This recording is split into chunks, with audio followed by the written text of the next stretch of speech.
Welcome everybody to a new episode of the Blue Dragon podcast. This is episode 6 of season 2, and today we're going to meet Michael Ratemo. Michael is an author on the books of cloud auditing, and he has published a number of courses on LinkedIn all about cloud security and building a cybersecurity program. We are going to have a wonderful time. Enjoy this episode.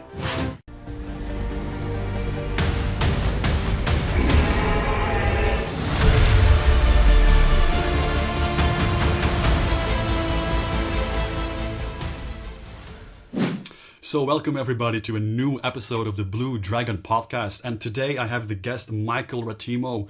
He is an author of many books and also a LinkedIn learning author. He has published numerous courses. One of them is building and auditing a cybersecurity program. He has another course on LinkedIn about cloud security. Michael, it's great to have you. Welcome. Pleasure to have me, Jethro. I hope I'm pronouncing your name correctly or enunciating it correctly. That's fine. You're doing great.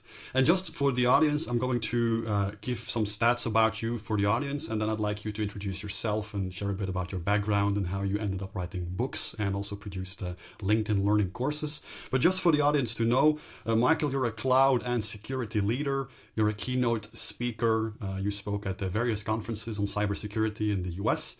You have about 7,000 and counting followers on LinkedIn, and you're living in the Austin, Texas, United States area. So share us a bit more, like what's your background and how did you end up writing a book? Yeah, thank you for the quick intro. So, my background, I actually went to college for computer science. So I'm originally from a country called Kenya. So I came to the US to go to college, back in the 90s. I don't want to reveal my age, but back in the late 90s, and when I came to the US, I had never used a computer in my life. And I enrolled for, computer science engineering. And I showed up to class, and the first day they say, we need all your work to be typed. I've never used a keyboard in my life. So, it was a pain just trying to do, packing like a hand back and forth, so I kind of went through that. I went through my programming classes, and then I did my degree in computer science engineering. And then when I got out of college, I started working in a field called information assurance. So information assurance is mostly doing things like GRC and IT auditing. So I was auditing IT systems and securing those systems, right? So we were using various standards out there. I was part of, you're all familiar with ISACA, the IT audit board industry. So we use a lot of their frameworks to audit. We had COVID, we're using NIST cybersecurity framework and other frameworks out there, IDLE, as well. That's very popular, I think, in Europe. So I did this for a while, and then it dawned to me, I've done all kinds of audits. I have done all kinds of systems, applications. We're getting into the cloud, on-prem systems. And I started thinking to myself, you know what? I could actually start coaching people how to get into security, how to get into IT audit. So I started coaching people, to pass an exam called the CISSP. I'm sure you're all familiar with. And it was well received. And then I started coaching people on how to get into the profession. And I think some people put a review out on me, and LinkedIn Learning reached out to me and said, would you be interested in writing, a course for us? And I said, sure. They said, what's your area of expertise? I said, you know what, I can do one on building and auditing a cybersecurity program because that's my expertise, And I wrote the first book. It's the first course. It's been well received, almost 20,000 learners. Now I have 5 courses. I have another one on cloud security and audit fundamentals, about to hit 10,000 learners. And I have 3 ones that I just released on cloud security posture management in AWS, Azure, and Google Cloud. So that's pretty much a long summary of how I got into the field and how I started writing these courses. And I forgot to mention, I also did collaborate on a book with an author called Shinessa Cambrick. I believe you probably have talked to her. In between that, I did that as well. Yeah, definitely. And we had her on last time or the time before, and she's a great person to interview. Lots of expertise, and it's great to see that you two wrote a book together. So that's wonderful. And perhaps we can start with the book. So it's about cloud auditing. I really enjoyed it. It was my first primer on how to audit cloud systems. Is there a second edition coming out? Currently, we are in the works of putting out a second edition. We haven't started yet. Because now with the advent of AI and there's a lot of changes in cloud systems as well, we wanted to see if we could incorporate that. So we're kind of thinking about that. And an interesting thing of how Shinesa and I met, and this is what shows you the power of networking, how LinkedIn can be very powerful. As soon as I released my first course, building and auditing a cybersecurity program, I posted it on LinkedIn. And the same day, Shinesa called me and said, I see you have a course out there and I'm working on a book. Would you be interested in writing this book with me? And my adrenaline was pumping high because I'd just released the course. It was the first day. And of course, I said yes, and that's how we got and wrote the book together. Nice. That's really great. Now, our audience is mainly IT leaders and, let's say, decision makers on IT budgets, like CIOs and IT directors. So, if you were to give them advice on moving to the cloud, well, let's start with the cloud topic first. What advice would you give them from a security perspective? Because now in Belgium and Western Europe, organizations just moving to cloud left and right, and they're not taking always security into mind. It's more like operations and getting the app working. So, what advice would you give such a leader? Sure, and that's a very good question. Thanks for that question, Yethro. So what I tell, many of my clients, a lot of organizations I speak to, even before you move to the cloud, you need a business case to move to the cloud. A lot of companies are jumping into the cloud just because it's fashionable, because they hear other people are doing it. It sounds like, the chic thing to do, but I tell them before you move into the cloud, make sure you write a business case of why the organization is moving into the cloud. The business case could be, are you trying to modernize your applications? Are you trying to maybe save, money, because, cloud, on the on-prem systems, it was heavily capital intensive. Cloud systems is very easy to spin up cloud and the expenses, you can operationalize them, So you want to write a business case first of why you're going to the cloud. You need to meet with your business stakeholders and ensure you have a business case that's supported by your business objectives. Now, once you get that right, then now you can start thinking about moving to the cloud. So you need to understand how you're moving into the cloud. You need to understand the service models. What service models are you trying to incorporate? So we generally have the three, software as a service, platform as a service, infrastructure as a service. You need to understand which service model you are trying to get into, right? And within the service model, you need to understand what we call the shared responsibility model. Each cloud provider has what we call the shared responsibility model. So in the cloud, there's responsibilities that are divvied up between the cloud service provider and the cloud customer. So you need to understand from a very high level perspective what it is you as an organization will be responsible for. So for instance, in software as a service, you're not going to be responsible for patching the operating system. But if you have infrastructure as a service where you're creating infrastructure, you're creating virtual machines, you will be responsible for patching those operating systems on the virtual machines. Now, once you understand that and you're moving to the cloud, I recommend, if you're fully moving into the cloud, I recommend the first thing you want to think about is cloud governance. Before you move into the cloud, you need to have cloud governance. What is cloud governance? It's to ensure that you have policies in place, right? It's a framework of policies in place, responsibilities, roles and responsibilities of who is going to do what, and you need to have standards that you're going to adhere to. So you want to have a framework that you will be using as you adopt your cloud, right? So for instance, if you're going to AWS, there's various frameworks out there. There's the AWS Cloud Adoption Framework, Azure as an Azure Cloud Adoption Framework, Google Cloud as well. So you want to make sure you're leveraging these resources. You want to use these frameworks to set up your cloud governance. So once you set up your cloud governance, it will give you the umbrella to set up security around your cloud, right? So a lot of companies are going to the cloud without any governance. So without governance, it's very hard to set up security because you don't have roles and responsibilities, you don't have policies, standards, and procedures. You don't have the body of what you need, because you even want to make sure that you're incorporating, what we call this technical security control. So without that, you can't set up, your access controls, your multi-factor authentication. You cannot set up your redundancy. You need to understand, do I need to have multiple availability zones, right? What kind of system do I have? So cloud governance will enable you to set that up very well. Right. I love that also because you're starting from governance first And what I'm seeing in the field is that organizations are triggered to move to cloud because, for example, they needed to renew their hardware, and it's like an impulse or a trigger to say, let's not renew it, but let's go to the cloud. And they're just moving, and trying to replicate as much as they can from on-premise to cloud. And then security often is like an afterthought. I also see that many organizations just use the same type of people who were used on-premise management of those systems, and then now you're a cloud operator and they have no idea how different it is. So from a security perspective, what advice can you give those, let's say, IT architects or the team leads of those specialists, like, watch out for this as you're moving to cloud from a security perspective? Yeah, very good question. So the first thing I would say, if you're moving to the cloud, you have your admins, your teams that are used to on-premise systems. First, try to get training on whatever cloud you're moving into. So if it's Azure or AWS, get that training, right? Make sure you're upskilled.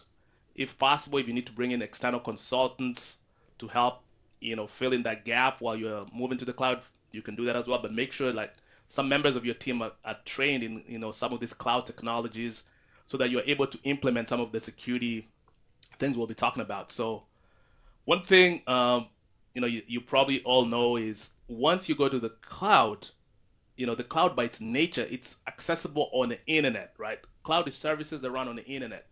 So in the cloud, the first things your admin, your team needs to know is the systems are accessible by anybody. Like technically anybody in any geolocation in the world can access your cloud unless you put controls around it. So the first thing you need to know is identity and access management is your first parameter around the cloud, right? So you want to make sure that you have very good identity and access management. What we recommend is you need to have multi-factor authentication, especially for your powerful users, the ones who have the keys to the kingdom, your administrators, right? With root users, you need to have MFA on them.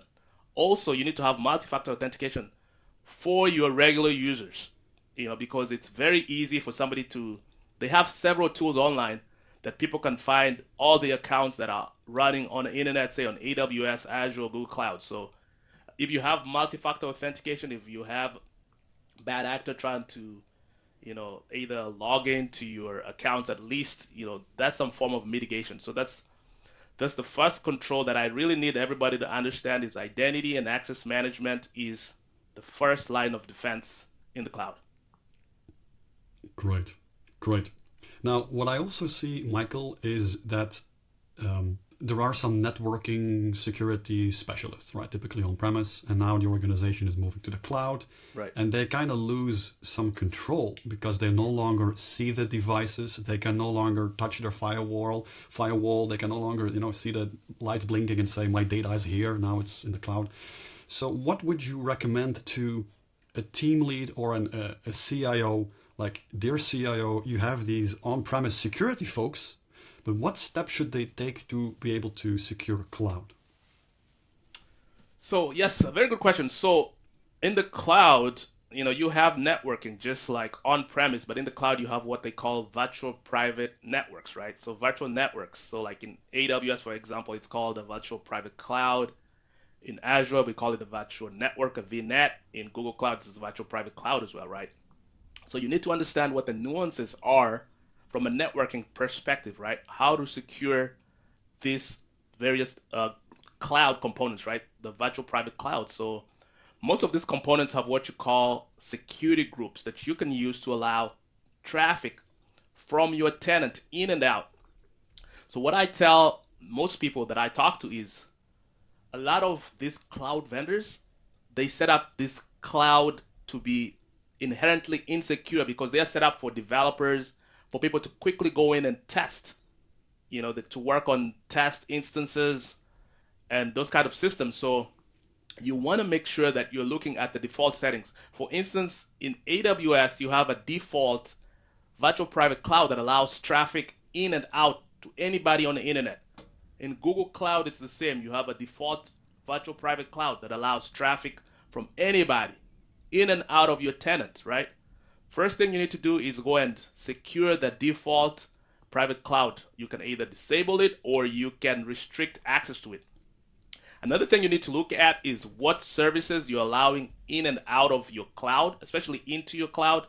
I see a lot of cloud that allow, say, anybody to access very powerful services like SSH or RDP, right? So sometimes you have your admins who say, you know what, I need access to SSH because I'll be working from home. I need to be able to, log into the tenant and do some maintenance. What you want to do in that instance is specify maybe specific IP addresses or IP ranges that you allow access into your cloud. So rather than allow, usually you'll see will say 0.0.0.0/0, which means anybody access into your cloud. You want to specify an IP address or range there, right? In Azure, it's going to say all. If you see all, that means anybody's able to access, that virtual network. Exactly. So yeah, so those are the two top things I would say to look out for when you're setting up virtual networks in the cloud is ensure your cloud is not accessible. You know, you only want to provide services that your business requires, right? So unless you have a unique business case that allows access to the outside, you want to make sure all the services, all the ports that you have is what's required for business functionality. Great. Love that answer. And what I like is that you start from a holistic perspective, like you need governance, and then you need to lock down some things because the cloud is by default public and identity is your first line of defense. Great, love it. I'm more like from a Microsoft perspective. That's my background on the Azure side. There is a great training program, the SC900, which is the security and identity and compliance fundamentals, let's say, which I think is a great migration track for those who are known to on-premise security and they're moving towards cloud. So I'm sure Azure or Amazon has something similar. So that is like an addition I want to share with the audience. Like go for those one-day courses that help you understand the delta or the difference between cloud and on-premise. So love it. But then as we move forward, of course, you need to lock down a lot of things and make sure that the default settings are, changed to be safe and all of that. But that's a lot of manual work. But luckily, there is something called a CSPM, a Cloud Security Posture Management. And you wrote a book or a course on that. So share with the audience, what is it and why is it important? Yeah, very good. Actually, it's a good segue because I'm going to the RSA conference is August 26th, and I'll be speaking up there. And my topic is going to be unlocking the powers of cloud security posture management. So, this is what we will be speaking about in the session itself, at the RSA conference. So, cloud security posture management, this is a set of tools that you can use to be able to manage the security of your cloud. It's very, in the cloud, there are so many different resources. There's a lot of challenges. A lot of companies don't even inventory their assets. They don't know what they have. They have, on-premise, we used to have what they call configuration management systems, but in the cloud, the concept has been thrown away. Usually in the cloud, you'll go ahead and tag your assets, so that you know what assets you have, but a lot of companies are not even doing that. So you might find you have so many virtual machines, you have so many cloud, virtual private clouds and storage that very, very hard to manage. And what these tools are, they provide a centralized interface that actually looks at your cloud account constantly.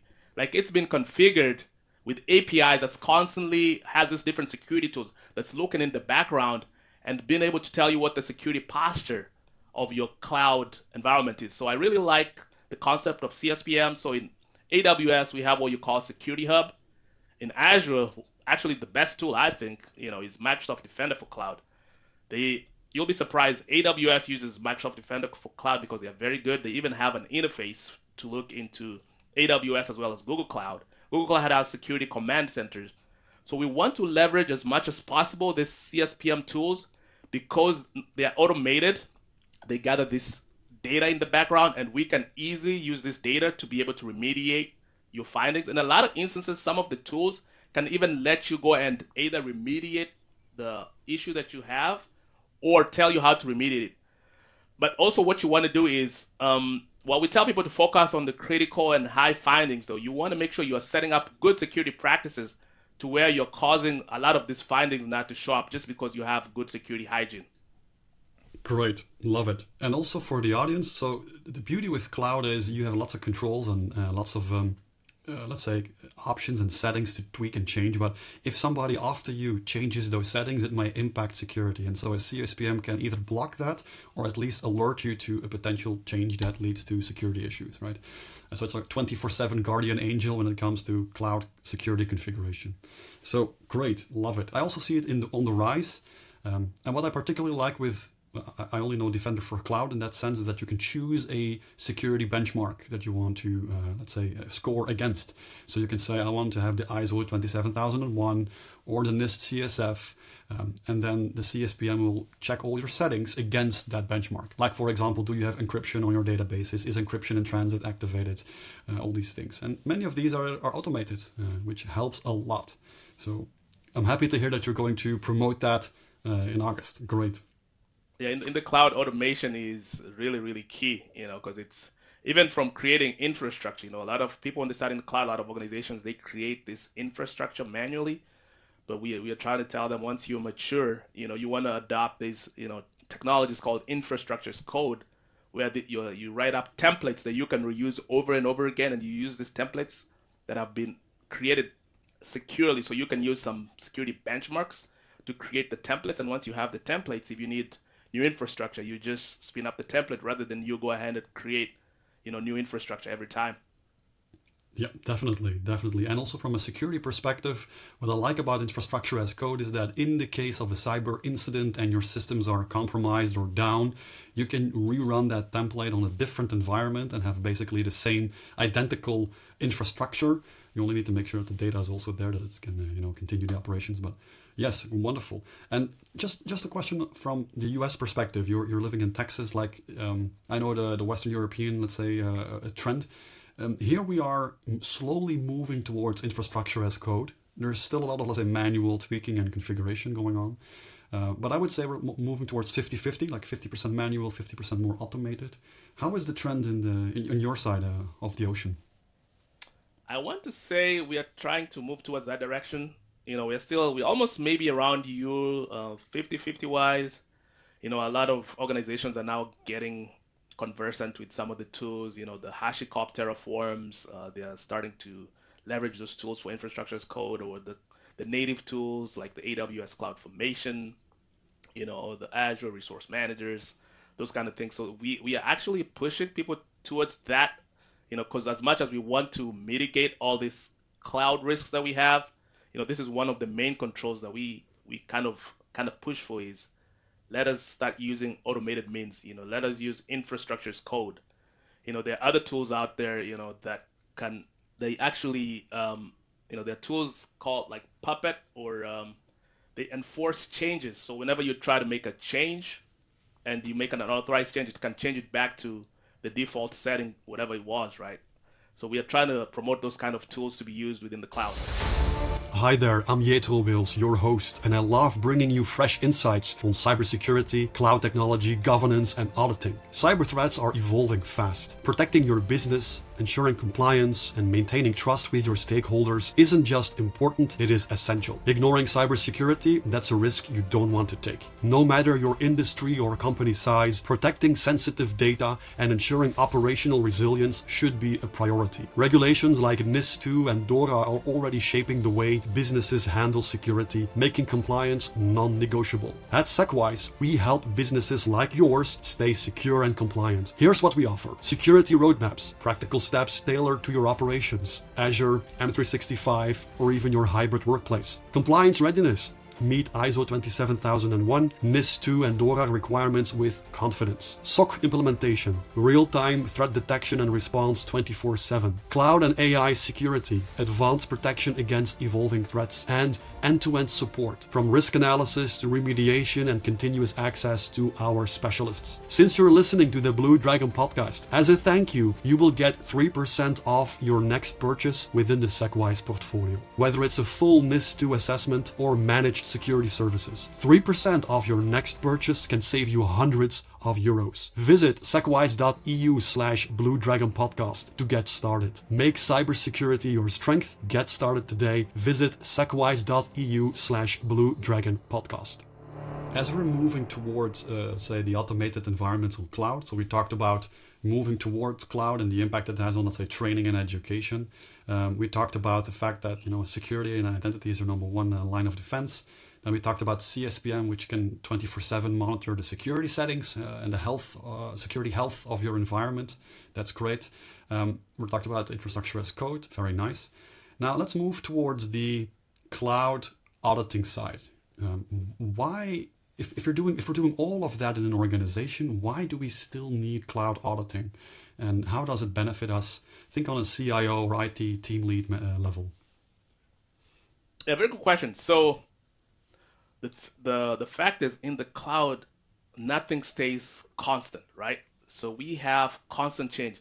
In fact, we've just talked about very basic services in the cloud. We just talked about virtual machines. We've talked about, storage. We've talked about virtual private clouds. But there are other services. We have services that are ephemeral in nature. We have containers. We have what's called lambda functions. There are things that they are spin up for a day and then they disappear. So there's so much flux in the cloud. That's the need for us to constantly audit the cloud, right? That's why we are leveraging these tools, because what you had on day one might not be what you have on day 30, right? So if you audit it on the first day, they go in and create a bunch of new systems, they add some infrastructure, there's some change there that's gonna have some impact on your cloud configuration, on your security.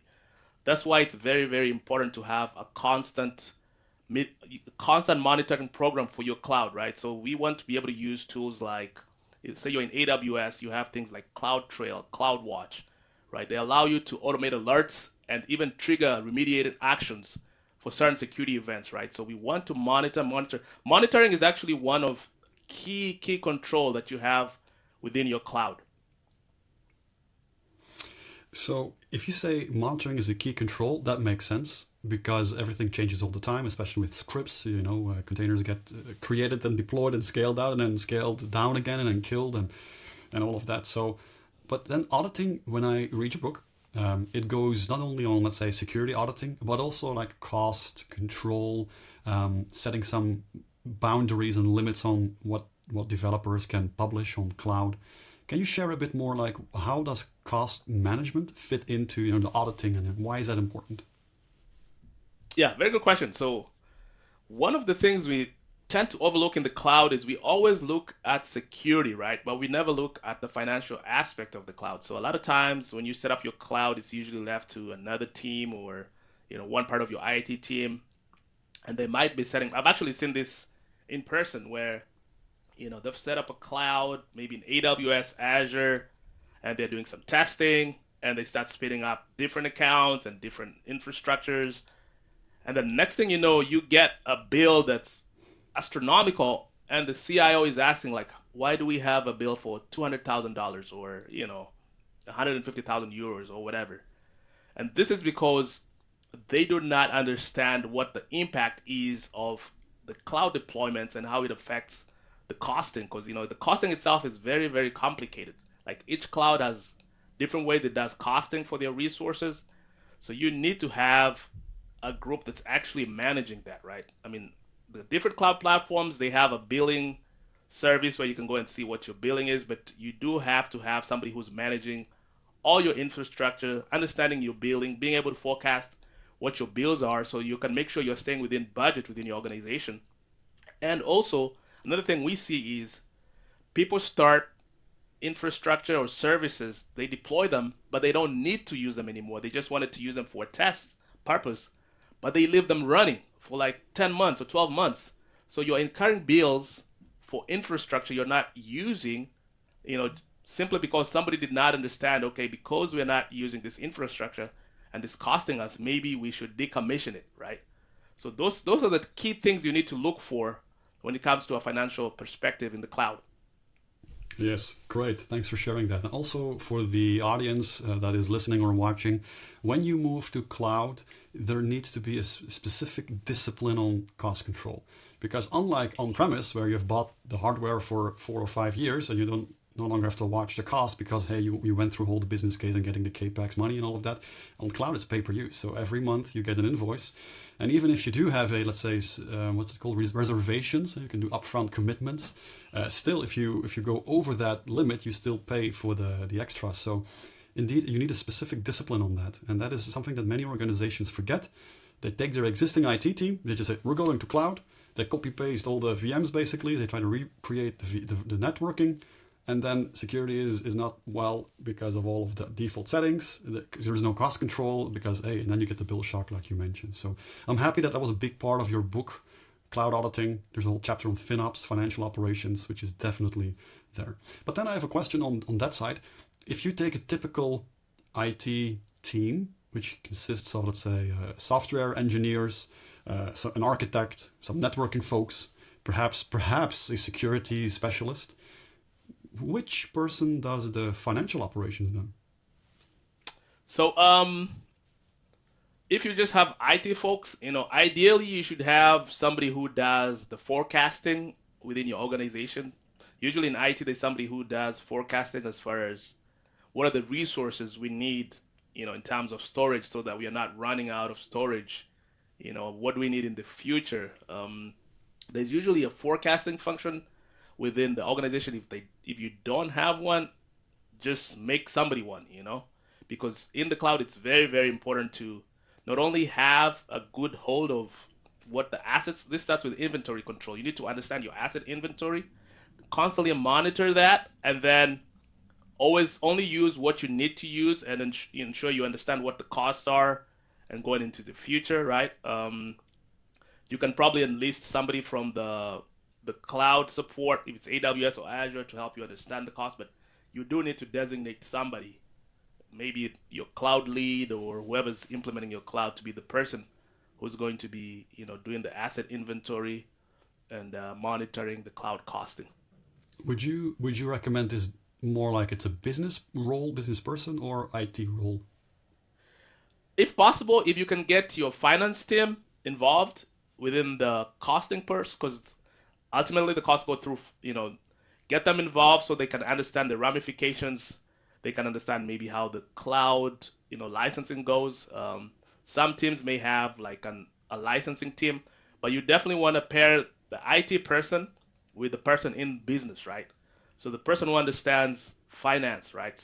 What the impact of you spending 500,000 euros in the cloud is going to be on the organization when the organization is just making 650,000 euros, Yeah. So you want to bring in somebody in business, because ultimately, what we do in IT and security is to enable the business. We want to support the business. So we want to make sure they're involved when we are making these decisions. Even when we are acquiring all these resources in the cloud, the business has to be apprised, they have to be on board with it, and they have to have buy-in and signed on. Yes, love it.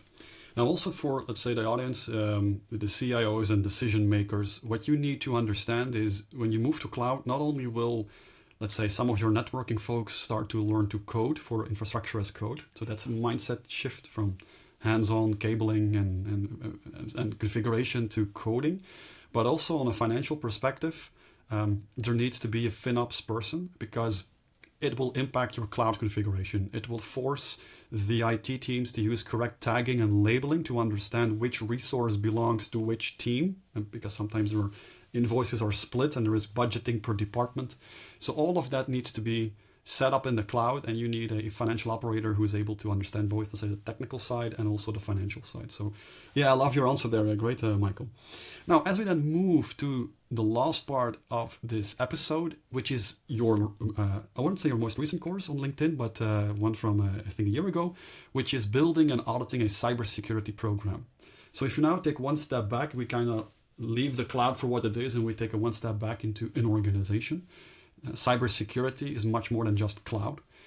What is the main purpose of building and auditing a cybersecurity program? Why should an organization invest money and people into that? Yes, very good question. So, in whenever you set up an organization, you have your goals, your objectives, your mission statements. There are things you want to do from an organizational perspective, right? And if you're leveraging technology, we want to ensure that we are doing this in a secure manner while still supporting business objectives. So the reason I wrote this course is for organizations that might not have a good security program or might be looking to improve their security program, showing them these are the basic fundamentals that you need to incorporate or to have when you're building your security program from scratch. These are the elements you need to have. You need to leverage these frameworks, you need to align with these different things. And then when you roll out your security program, you can find out that it is fully and well supporting the business. That is the reason that this book was written, and this is the reason I think the course has been very successful. Like I said, it's almost got 20,000 learners on this course. So I'm very happy about it. And that is, across the world. I see people from Africa, from Europe, from the Arab Emirates, all over the U.S. taking this course. Yeah, I'm following it as we speak, and I can only recommend it to the audience. And we'll also put the links into the show notes because I really recommend this course. I really love it.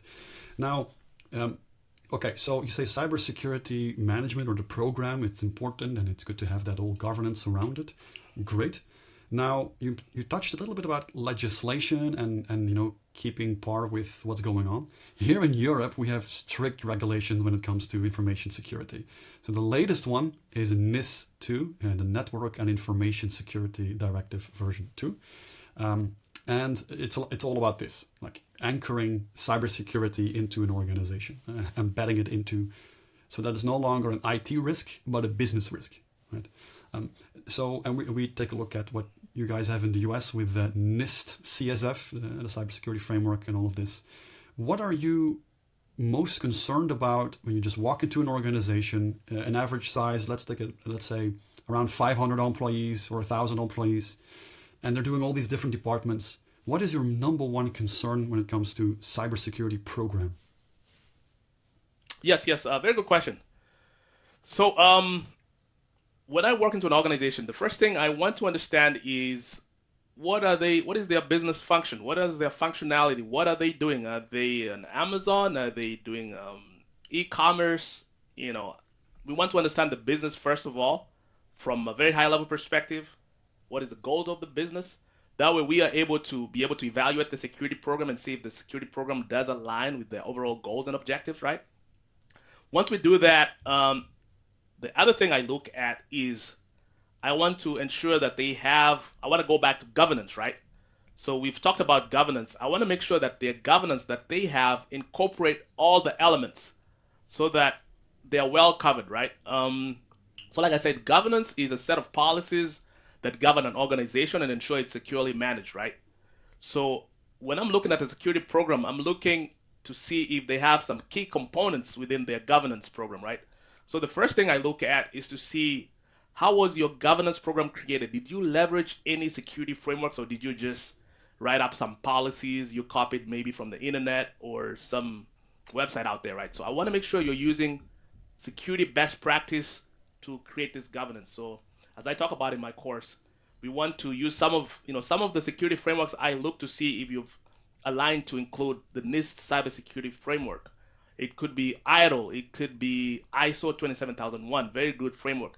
There are even some very good set of controls, like the Center for Internet Security has critical infrastructure security controls, right? So I want to see that you have a basis of setting up your security framework. So once you have that framework, another thing I'm looking into is what you just mentioned, Yethro, the laws and regulations that are in your environment. So for instance, say you talked about you being in Europe. GDPR is a big, big thing in Europe, right? So I want to make sure your security program accounts for that. There are things that you have to do within your security program, say from laws and regulation, from a GDPR perspective, for instance, say you have a breach, you have timelines with which you have to report this breach. There are things you have to do, like if you're capturing user data, like do you have consent? There's a various elements you need to look into specific regulations in your area and your industry, right? So if say you are in a space of say you're doing credit cards, financial industry, there's some regulations in the U.S. We have PCI DSS, right? Some other industries may have other regulations. Make sure those regulations are accounted for and they actually, encompass your security program. Then another thing I want to make sure is you have very clear policies, standards, and procedures that show your employees what needs to be done from a security perspective. What is allowed, what is not allowed. What standards do we allow for, say, encryption? Maybe we have very sensitive credit card data. We want to make sure we are encrypting all our storage in transit, at rest, So we want to make sure those standards are conveyed to the employees, your contract workers, you're vetting your supply chain, whoever's coming into your organization, they understand from a security perspective, these are the policy standards and procedures we have to adhere to. Another thing we look at is to ensure you have roles and responsibilities laid out, right? What is IT responsible for? What is security responsible for? From a HR's perspective, what are they responsible from a security perspective, right? We have a code of conduct, right? So like, this is how we expect you to operate within the organization. This is organization's computers, so maybe you don't expect any privacy when you're using our assets. So HR has to pitch in. So we recommend you have a cybersecurity governance committee, and the committee has to encompass all business areas from HR to finance to, of course, IT, security, and operations. So they all understand what security is about, and then they can be your champions across the organization. They can go to their various departments and disseminate the message and say, this is what security requires for the organization, right? Security is not there to block the organization. We are there to enable the organization to achieve their business objective and do this in a secure manner. Those are the key elements I look for. Great, and I like that you start from that angle. That's really nice. Also, the business perspective. Yeah, currently I have 3 clients that I'm helping with NIS2 compliance. One is a manufacturer, international manufacturer outside of Belgium. The other one is the Flemish government, so a branch of the Flemish government. And the third one is a big healthcare provider with hospitals and psychiatric wards and everything. And every time, whichever one I visit, there's always the issue about the cybersecurity general policy, right? The big one, which I call the Constitution, right? Which basically says on a C-level or board of directors, they need to sign off and they say, will we negotiate and pay the ransom in case we get ransomware? What is our risk appetite? Do we commit to awareness and training sessions throughout the year? All these things. And typically what I find is that they always delegated it or just dropped it into the IT department. Like it's your thing. You have to solve it. It's a security issue, right? While everything is now like, no, it's a board level risk, right? The board is responsible for risk management. So cyber risk management is part of that. How would you tackle that, or how would you instill that mentality into such an organization on C-level and above? Yes. And that's a very, very important component, within the cybersecurity is your risk management, right? So the first thing the organization needs to understand is that security is not an IT risk. It is a business risk, right? So it's not delegated to the IT function or the security function. This is a risk that's a business risk. It has to be communicated to the executive leaders. It has to be communicated to the board of directors. They have to understand what the risk is. And this starts with having what we call an enterprise risk management program, right? So you want to make sure your organization has an enterprise risk management program that manages the entire risk of the organization, right? And the security risk comes underneath the enterprise risk management program. So part of the enterprise risk management program, as you alluded to, is ensuring you have a risk appetite statement, that's conveyed to the organization. This is the kind of risk appetite we have. This is the risk posture we want to adopt. This kind of risk tolerance that I as an organization want to adopt. So we want to make sure we have the risk appetite. That's, all the executives have talked about. They have understood all the business functions, from finance to operations, and understood this is what the risk is of the organization. Then once we have that, we can now align our cybersecurity risk and our security program to what the risk is of the overall organization, right? So understanding that and ensuring that enterprise risk management program incorporates cybersecurity as part of the risk program and not just letting cybersecurity operate on its own. That's one of the biggest gaps I see in many organizations is there's no communication between enterprise risk management and cybersecurity risk. And there's also another issue that we have, I see a lot, is the ability to translate cybersecurity risk into business risk, right? So it's one thing to go into a board meeting and tell the board members, we have 355 vulnerabilities that we saw from our scanning tool. I guarantee you the board members will be alarmed, right? So you have to have a way when you're communicating what the risk posture, security risk posture of the organization is. You can go in and tell them, we had some vulnerabilities, some minor weaknesses, but we have mitigation around them. So it's being able to talk a language that anybody who's not necessarily IT can understand, so that your board members, your executives, your CEOs, your C-level suite members can be able to support you within this risk program. Yes, great. I love the angle there. And also what I learned is you can use legislation like the stick, like we have to comply with this and that legislation. But then what you get is people are like pushed, and they're forced and their hands or arms like twisted to follow and comply. It's not intentional. I mean, it's not like from the heart, right? It's forced. So now I pivoted more towards what we as a business want to achieve is resilience, right? Meaning when a cyber incident it happens, when it strikes us, right? We get punched in the face. How fast can we get back on our feet and continue our operations, right? And continue to deliver services to our customers and the whole ecosystem? So it's more for me when I promote it, it's like not compliance. That is the benefit. The law is just a means to an end, and the end is resilience. We will get attacked, we will get data leakage, we will get ransomware at some point in time. How fast can we get back on our feet and continue the essential operations? And by pivoting that message, I found, at least from my perspective, it helps them to feel more intrinsically motivated, to support this security program. What are your thoughts on that? That's a very good topic that you bring about, Jethro. So cyber resilience has been getting a lot of traction. I've been seeing it. A lot of organizations are talking about it. I see a lot of people talking about it on LinkedIn. So the ability for an organization to prevent and recover from cybersecurity incidents, right? So the first thing we need to socialize to our executive and board members is the fact that a cybersecurity incident is very likely. So it's not. We always say in security, it's not a matter of if but when. So it's very important for us to have that mindset, so that if in case we ever have a cybersecurity incident, we do have plans in place. We do have a policy. We do have standards and procedures with how to attack this, right? So this goes in with your incident management response plan. So you do need to have an incident response plan within your cybersecurity program.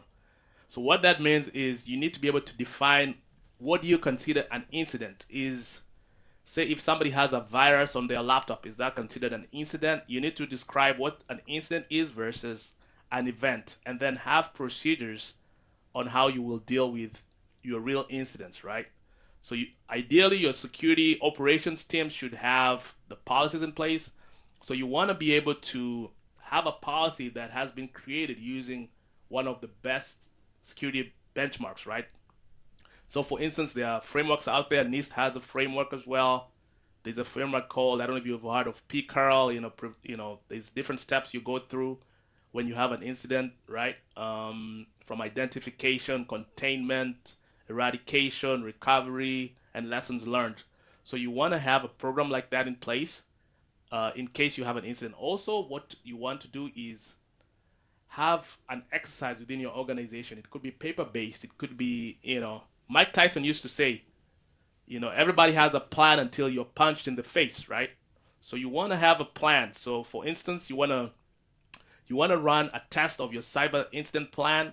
Maybe imagine you got some ransomware and you're being extorted for money by somebody from some country. Like, how is the organization going to respond? You want to have your key stakeholders involved whenever you run this incident response plan test, right? You want to have finance there, you want to have executive teams there, you want to have security, you want to have IT. Some of the key things you're looking at: how do we recover resilience? If we have systems that are on premise, do we have, say, the phone numbers for our suppliers? If it's Dell computers, IBM computers, whatever manufacturer you're using, do you have plans in place to get some new hardware into the building? If the employees are working in the building, is there a way for them to go home and work remotely? You know, do we have redundant networking? Say one of our networking is taking down, can they VPN in through like a different circuit or a different avenue? So you want to think about all these things before they actually occur. So in the case they occur, it will be easier for you to actually go ahead and deal with them. And also you want to have a lot of organizations, they interface with like law enforcement. Here in the US, we interface, say, with FBI. There's all these institutes, Department of Homeland Security, that have an agency called like CISA, right? So some of these agencies can help you out in case of an incident. They may be able to tell you this attack looks like it's an indicator coming from a certain country, right? So this is what we think it is, or they'll help you. Say, you have ransomware and you're having to deal with negotiators and you're having to deal with the ransomware folks. So you want to make sure you think about these things, try to practice them as often as possible in very realistic scenarios, and then whenever the incident comes and happens, you will be prepared as much as possible to deal with it. Yes, love it. Great. Thank you for adding that insight. And I must say, it's also the same here in Europe, especially with the NIS2 directive now being enforced across all 27 member states of the EU. It is the national authorities. You have to communicate with them, and you have to, report the incident. And they will also assist you in, helping out and practical and technical assistance and forensic investigations if needed. So yes, I love the fact that you added the law or the law enforcement and the agencies there. Great. Michael, last question. We talked about so many things. I love it how we went from all, let's say, cloud and cloud security and then infrastructure as code and CSPM and cloud auditing and then a cybersecurity program. But last question, what's your future looking like professionally?